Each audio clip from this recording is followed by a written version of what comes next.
सभी को जय मसीह की। परमेश्वर पिता का धन्यवाद हो। एक और मौका प्रभु ने दिया कि हम उसके वचनों में अपने आप को जांच सके। आज हम पढ़ेंगे दूसरा इतिहास, उसका 26 अध्याय और 5 वचन। जक्रिया के दिनों में जो परमेश्वर के दर्शन के विशेष समझ रखता था वह परमेश्वर की खोज में लगा रहता था, और जब तक वह यहोवा की खोज में लगा रहा तब तक परमेश्वर ने उसको सफलता दी। आइए हम प्रार्थना करें। महान सामर्थी, जीवित, दयालु, अनुग्रहकारी, प्रेमी परमेश्वर पिता, परमेश्वर दिल से धन्यवाद देते हैं इस दिन, इस समय के लिए। प्रभु अपने आप को आपके अनुग्रह के सिंहासन तले लाते हैं। प्रभु अपने जाने अनजाने की गुनाहों की माफी मांगते हैं प्रभु, और प्रार्थना करते हैं कि प्रभु आप अपने आत्मा की अधीनता में जो बात आज हमें सिखाना चाहते हैं खुदावन, हम उसे सीखने पाए। प्रभु अपनी बुद्धि, अपने समझ का सहारा ना ले परमेश्वर, बल्कि तेरी आत्मा पर निर्भर रहे, और जो कुछ हम सीखते हैं प्रभु, वरन जो कुछ हम समझते हैं प्रभु परमेश्वर, जो तू हमें सिखाना चाहता है प्रभु, हम उसके अनुसार चलने पाए प्रभु, और अपने जीवन से तेरी महिमा करने पाए। यीशु मसीह के नाम में मांगते हैं, आमीन। हम लोग आमतौर पे एक सेइंग, एक मुहावरा, एक कहावत आपस में शेयर करते हैं, और वो मुहावरा है, if and is good everything is good. Hindi में कहते हैं अगर अंत भला तो सब भला। जिंदगी में ये बात मायने नहीं रखती है कि हम लोग कैसी शुरुआत करते हैं। शुरुआत तो बहुत सारे लोग बहुत अच्छी कर लेते हैं, पर जिंदगी में ये बात मायने रखती है कि हम उसको कैसे अंत करते हैं, किसी भी काम को। बहुत सारे लोगों का एक नेचर होता है, बहुत सारे लोगों का एक स्वभाव होता है, वो किसी भी काम को खत्म नहीं करते हैं। कुछ लोगों का स्वभाव होता है वो किसी भी काम को खत्म करता है तो वो बहुत बहुत गलत तरीके से खत्म करते हैं, बहुत पेनफुल क्लाइमेक्स देकर खत्म करते हैं। इसी कारण बहुत सारे लोग बहुत बड़े बड़े काम करते हैं, लेकिन क्योंकि उनका अंत में वो आकर टेढ़े हो जाते हैं, बिगड़ जाते हैं, या बहक जाते हैं, या वो अंत खराब कर देते हैं। तो आप कोई भी मूवी आप देखिए, कोई भी सीरियल आप देखिए, अगर उसका एंड अच्छा नहीं है तो आपको लगता है, आप एक उदास होकर, भले कितना अच्छा डायरेक्शन दिया हो, 3 घंटे की फिल्म थी, आप शुरू की और शुरू से आप बड़े जोश में, जज्बे के साथ बैठे थे, उस कहानी ने आपके पूरे ध्यान को आकर्षित कर रखा था, लेकिन जैसे ही उसका अंत, एक निष्कर्ष, मूवी का एंड एक अच्छा एंड नहीं होता, हम डिसअपॉइंट हो जाते हैं। हम भूल जाते हैं कि यार हमने 2 घंटे 55 मिनट तो एंजॉय किया, पर लास्ट के 5 मिनट के सीन के बाद हमें 2 घंटा 55 मिनट की कोई भी बातें याद नहीं रहती, हम वहीं जाकर अटक जाते हैं। इसीलिए आमतौर पे भी एक इंसान अपने जिंदगी की, एक विश्वासी अपने विश्वास की कैसे शुरुआत करता है ये मायने नहीं रखता। मायने ये रखता है कि हम कैसे बढ़ते हैं और कैसे अंत करते हैं। बहुत सारे लोग एक आम क्वेश्चन अपने माइंड में लेकर चलते हैं, बहुत कमजोर विश्वासी या नए विश्वासी या केवल नाम मात्र के विश्वासी, असली फसली नकली में से बहुत तरह के विश्वासी है हमारे बीच। असली मतलब वो जो प्रभु के वचन के अनुसार चलता है, नकली मतलब वो जो प्रभु करता है पर प्रभु से कोई लेना देना नहीं। फसली मतलब वो जो केवल ईस्टर के दिन, क्रिसमस के दिन, गुड फ्राइडे के दिन चर्च में प्रकट होते हैं। कुछ ऐसे भी प्राणी पाए जाते हैं जो केवल विशेष अवसरों में, चर्च के फंक्शंस में, ब्याह में, शादी में या कुछ इवेंट्स में ही नजर आते हैं। तो बहुत तरह के विश्वासी जब मिलते हैं तो एक कॉमन क्वेश्चन, वो अपनी व्यक्तिगत जिंदगी कैसे गुजार है मायने नहीं रखता, लेकिन एक कॉमन क्वेश्चन, एक कॉमन सवाल मैं लोगों से अक्सर फेस करती हूँ। जब वो प्रभु में बढ़ रहे होते हैं और वो वचन को तो नहीं जानते, वो यीशु को तो उन्होंने देखा नहीं, वो विश्वासियों को और अगुओं को बढ़ते हुए देखते हैं। कई अगुओं को जब गिरते देखते हैं, ये कई अगुओं की जिंदगी में बहुत सारी समस्याओं को देखते हैं, या कई विश्वासियों की जिंदगी में गिरावट को देखते हैं, तो आम इंसान, एक अन्य जाति और एक कमजोर विश्वासी का एक सवाल होता है कि पास्टर जी, ये इतने अच्छे से प्रार्थना करते थे, ये इतने अच्छे से प्रभु में थे, ये इतने अच्छे से वचन प्रचार करते थे, ये इतना उपवास करते थे, ये इतने तरीके से इन्होंने शुरुआत की थी, इनकी शादी भी मसीह में हुई, इनकी पत्नी इतना अच्छा प्रचार करती थी, इनकी मम्मी इतने सारे लोगों को उन्होंने प्रभु में ले आया, ये इतने सारे बपतिस्मे देते थे, इनकी प्रार्थनाओं से लोग चंगे होते थे, घरों को न जाने कितने उजड़े घरों को इन्होंने बसाया, अचानक ऐसा क्या हो गया, और इतना करने के बाद ऐसा क्या हो गया कि इनकी जिंदगी इतनी पिछली हो गई? ऐसा क्या हो गया कि उनका अंत इतने बुरे तरीके से हुआ? भूलिएगा मत, ये सवाल आपके मन में आना जरूरी है। अगर आप कुछ ऐसी शिक्षाओं को पा रहे हैं जिसमें आपको ये सिखाया जा रहा है कि इस दुनिया में है तो जैसे दुनिया के लोगों का अंत होता है वैसा हमारा अंत होगा, तो हमारा अंत भी एक महिमा का अंत होगा।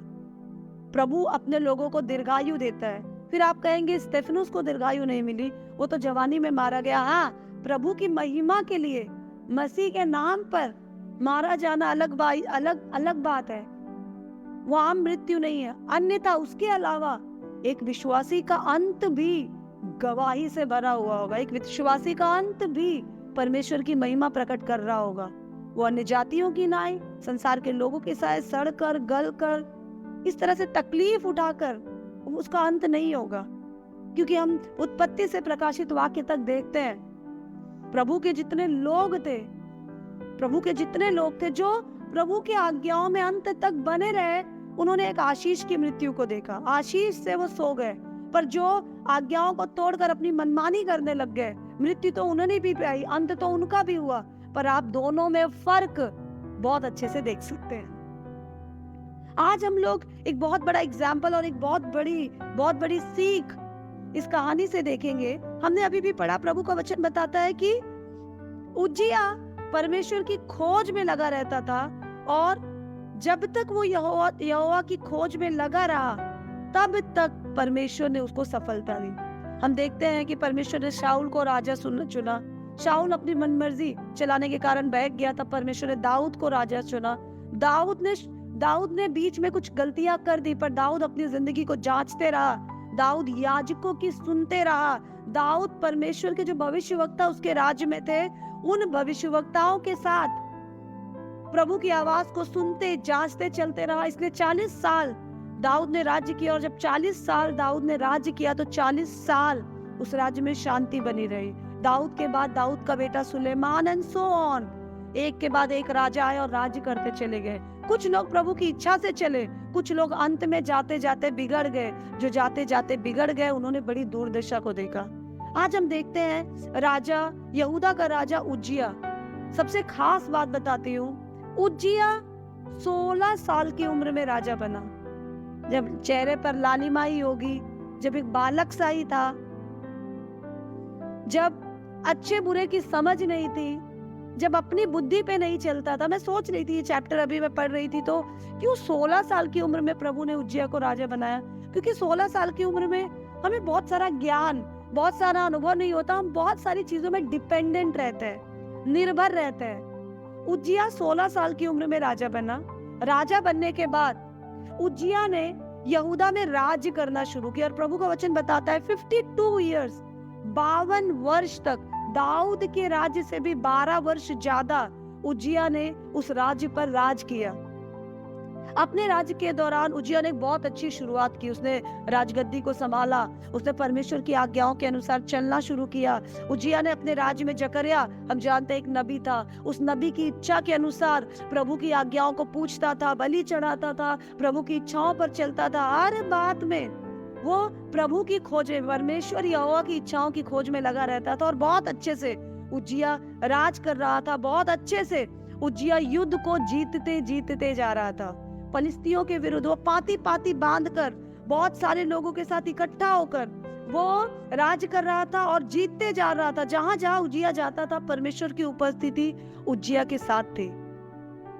कहीं हार नहीं रहा, कहीं गिर नहीं रहा, कहीं बदनामी नहीं है, कहीं नुकसान नहीं है, कोई गड़बड़ी नहीं है, सब खुशहाली है, सब अच्छा चल रहा है, कोई प्रॉब्लम नहीं है। कदम बाय कदम, एक एक स्टेप लाइफ आगे बढ़ती जा रही है। बहुत खुशहाल समय यहूदा राज्य का उस समय था। जीत के ऊपर जीत पाए जा रहे हैं। जहां उम्मीद नहीं, वहां से भी आशीषें आई जा रही है। सब कुछ बहुत बेहतरीन चल रहा था, और जब सब कुछ बहुत बेहतरीन चल रहा था, तब अचानक उज्जिया के मन में एक ख्याल आया। ध्यान से सुनिएगा। उज्जिया के मन में एक ख्याल आया, और उज्जिया ने अपने राज्य को देखा, उज्जिया ने अपने आप को देखा, और उज्जिया ने एक बात सोचा 16 साल की उम्र से मैं राजा बना। जब मैं बना तो यहाँ कुछ नहीं था, हार, तकलीफें, पिछले राजाओं ने बहुत कुछ नाश कर रखा था। 16 साल से मैं राजा बना और देखो कितनी लड़ाइयां मैं जीत गया। पलिस्ती बहुत खतरनाक माने जाते थे। हमने शिमशोन की कहानी में देखा है, पलिस्तियों को मैंने हराया, कितने राज्यों को मैंने हराया, कितने लोगों को मैं जीत चुका, कितने लोगों पे मेरी हुकूमत है। कितना बड़ा काम मैंने किया, कितना बड़ा राज्य मेरा है। इतनी उम्र में कोई कर सकता है क्या? जितना अच्छा सेवा या जितना अच्छा साम्राज्य, जितना अच्छा अधिकार मैंने अपने लोगों पर प्रकट किया है, कुछ तो खास बात होगी मुझ में। ऐसे ख्याल उज्जिया के मन में आने लग गए और हम देखते हैं इसी का 26 अध्याय का 16 वचन एक बार आप पढ़ दीजिएगा प्लीज। परंतु जब वह सामर्थ्य हो गया तब उसका मन फूल उठा और उसने बिगड़कर अपने परमेश्वर यहोवा का विश्वासघात किया, अर्थात वह धूप की वेदी पर धूप जलाने को यहोवा के मंदिर में घुस गया। यस, अब उज्जिया को लगा कि मेरा नाम जगह जगह फैल गया है, मेरी कीर्ति जगह जगह फैल गई है, लोग मुझे जानते हैं, लोग मुझे पहचानते हैं, लोग मेरी प्रशंसा करते हैं। ऐसे यंत्र जो कभी किसी ने नहीं बनाए, वैसे वैसे यंत्र अपने मंत्रियों और अपने लोगों का इस्तेमाल करके मैंने बनाया। मैं अब कुछ भी कर सकता हूँ, मेरे आगे कोई भी इतना सामर्थ्य इस राज्य में नहीं है। और ये सोचकर पहले यहोवा को देखने वाला उज्जिया, पहले यहोवा पर निर्भर होने वाला उज्जिया, पहले याजकों की आज्ञाओं के अनुसार चलने वाला उज्जिया, अपने कमी को जांचने वाला उज्जिया, जहां गड़बड़ी हो जाए प्रभु के सामने पश्चाताप कर बलि चढ़ाने वाला उज्जिया आज फूल गया और उसने निर्णय लिया कि अब इस राज्य का सारा काम मैं देखूंगा और धूप जलाना और वेदी पर बलि चढ़ाना ये सारा काम याजकों का होता था। उज्जिया इतना फूल गया कि अब उसे वो यहोवा को देखने के बजाय खुद को ऐसा देखने लग गया कि अब उसे लगा कि ये याजक भी तो मेरे नीचे ही हैं, ये याजक भी तो मेरे राज्य के हैं। मैं कौन, ये कौन होता है कि मैं इनकी सुनूं? मैं कौन हूँ और इनकी मैं क्यों सुनूं? सोचकर उज्जिया ने डिसाइड किया, उज्जिया ने निर्णय लिया कि मैं वेदी पे धूप जलाऊंगा, मैं सारे कामों को करूंगा। और जब उसने पहले वो याजक की सुनकर उसकी मर्जी से चलता था, पहले वो प्रभु के भविष्यवक्ता की सुनकर उसकी मर्जी से चलता था, आज उसे याजकों को और प्रभु के कामों को तुच्छ जाना और उनको अपने से बढ़कर जाना। आज उज्जिया ने वेदी पर धूप जलाई, याजकों और परमेश्वर के नबियों के रोकने के बावजूद उसने उनकी एक नहीं सुनी। और उसके बाद परमेश्वर का वचन बताता है कि जब ये लोग उसे रोकने लगे कि जो काम तू कर रहा है ये याजकों का है, याजक लोग इसके लिए पवित्र किए गए हैं, उन्हें परमेश्वर ने अलग कर रखा है, इस जो तू कर रहा है तुझे लग रहा है कि तू प्रभु के लिए कर रहा है, पर इससे प्रभु की महिमा नहीं होगी। ऐसा करके हे उज्जिया, तू प्रभु का खुद को जानकर जो कर रहा है, तुझे लग रहा है ये प्रभु का काम है, पर ये प्रभु का काम नहीं है, ये तेरी मनमानी है और तेरी इस मनमानी से प्रभु की महिमा नहीं होगी। और ये सुनते ही उज्जिया याजकों पर नाराज होने लग गया और याजकों पर कुड़कुड़ाने लग गया। और जैसे ही उज्जिया ने याजकों पर झुंझलाना शुरू किया, उज्जिया के माथे पर कोड़ हो गया। और उसके बाद उज्जिया, प्रभु का वचन बताता है, अपने जीवन के अंत तक कोड़ी रहा। आगे आप वचन पढ़ेंगे तो लिखा है वो अलग रहा, राज्य से अलग, क्योंकि कोढ़ी लोग प्रभु के भवन में प्रवेश नहीं कर सकते थे। परमेश्वर की उपस्थिति से, उस नाम, शोहरत, ऐशो आराम से, उस राजगद्दी से, उस ओहदे से परमेश्वर ने उसे अलग थलग कर दिया। प्रभु का वचन बताता है 5 वचन में, वो परमेश्वर की खोज में लगा रहता था और जब तक वो यहोवा की खोज में लगा रहा तब तक परमेश्वर ने उसको सफलता दी। अजीजों, अगर आप, मैं आज अपने जीवन में सफल हैं, हो रहे हैं, तो याद रखना ये मेरी आपकी काबिलियत नहीं है। जब तक आप यहोवा की खोज करेंगे तब तक आप सफल रहेंगे। लेकिन जब आप उस सफलता को अपनी काबिलियत समझने लगकर बहक जाएंगे और यहोवा की खोज करने के बजाय आपको लगेगा आप यहोवा का काम कर रहे हैं, पर आप अपनी मनमानी, हम अपनी मनमानी करने लग जाएंगे, तो वो यहोवा जो सोता ना ऊँघता है, वो यहोवा जो हमारे आगे आगे चलता है, वो यहोवा जो अपने लोगों के लिए उत्तम मार्ग निकालता है, वही यहोवा पक्षपात नहीं करता है अजीजों। वही यहोवा न्यायी परमेश्वर है। शाऊल को यहोवा ने राजा बनाया, लेकिन शाऊल जब अपनी मर्जी से बलि चढ़ाने लग गया, उसने प्रभु के भविष्यवक्ता सैमुअल का इंतजार नहीं किया, और जब वो करने लग गया, तब परमेश्वर ने कहा इसे मैंने अयोग्य जाना। और सैमुअल ने एक बात शाऊल से कही जो बहुत बहुत टच करती है मुझे, कि जब तू अपनी दृष्टि में, जब तू कुछ नहीं था, तो क्या यहोवा ने तुझे याजक नहीं बनाया? जिस यहोवा ने तुझे याजक बनाया, तो उसको छोड़कर अपनी मनमर्जी चलाने लग गया। आज यहोवा ने तुझे अयोग्य जाना है। अजीजों, मुझे और आपको एक बात समझना जरूरी है। परमेश्वर का काम परमेश्वर के तरीके से, परमेश्वर की आत्मा की अगुवाई में, परमेश्वर की महिमा के लिए होता है। परमेश्वर का काम हमारे तरीके से, हमारी प्रशंसा के लिए, हमारी बुद्धि के अनुसार, लोगों की अधीनता और अगुवाई में नहीं होता है। अगर हम प्रभु के अधीन नहीं है, तो लोगों के अधीन रहकर भी हमें क्या मिल जाएगा? अगर हम इस गलत फहमी में है कि मैं तो प्रभु का काम कर रही हूँ, मैं तो प्रभु का काम कर रहा हूँ, और हम अपनी ही दृष्टि में बुद्धिमान हुए जा रहे हैं, प्रभु के अगुए, प्रभु के वचन, प्रभु के लोग, प्रभु की कलीसिया, उनका मान सम्मान, प्रभु की मर्जी, प्रभु का आज्ञा हमारे लिए कोई मायने नहीं रखता।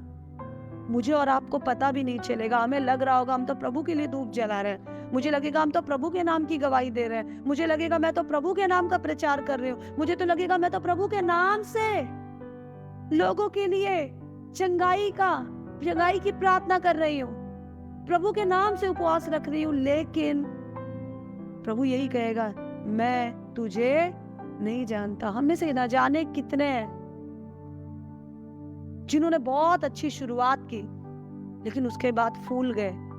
मैं अक्सर कहती हूँ, बहुत सारे आराधक बहक जाते हैं, क्योंकि एक स्टेज के बाद, एक मोड़ के बाद, एक स्तर के बाद उनको प्रभु की महिमा से ज्यादा अपने सुर ताल में उनका फोकस हो जाता है, उनको प्रभु की महिमा से ज्यादा अपने इंस्ट्रूमेंट्स में उनका फोकस हो जाता है। वचन चले ना चले उनको फर्क नहीं पड़ता, स्तुति होनी चाहिए, और वो स्तुति नहीं होती, उनको नहीं पता चलता, वो आराधक से गवैये बन जाते हैं।